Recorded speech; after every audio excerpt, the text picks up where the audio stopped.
বাড়ির গিন্নি আমি হলেও বেশ কিছু কাজকর্মে আমি এক্কেবারে ঢ্যাঁড়স।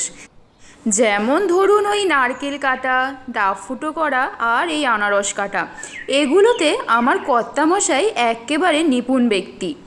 আমি যেমন এগুলো পারি না, তেমন শেখার বিন্দুমাত্র ইচ্ছা আমার নেই, বা দেখাইও না। অবলীলাক্রমে কর্তার দিকেই ঠেলে দিই।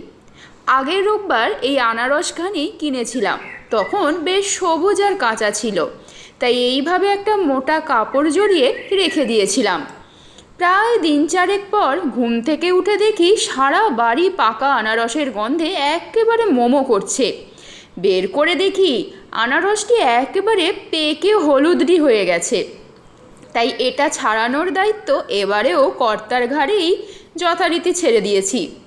দেখছেন কেমন নিপুণ হস্তে সব কেটে ছেঁটে একেবারে রেডি করে ফেলেছে। চোখগুলোও বেশ দারুণভাবে বাদ দিচ্ছে, কিন্তু ওই ঠিক দোকানের মতো করে। সাবাস, এই না হলে আমার বর। যাই হোক, কেটে পিস করে একেবারে রেডি করে দিয়েছে।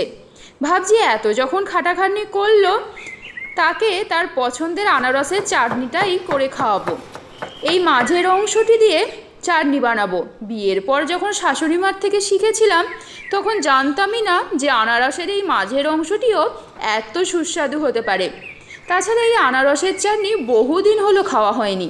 যাক, আজকে কিছুটা খেয়ে নিই, বাকিটা কালকে চাটনির জন্য তুলে রাখি। আর চাটনির রেসিপিটি অবশ্যই শেয়ার করে দেবো। জানাবেন কিন্তু আপনাদের কেমন লাগলো।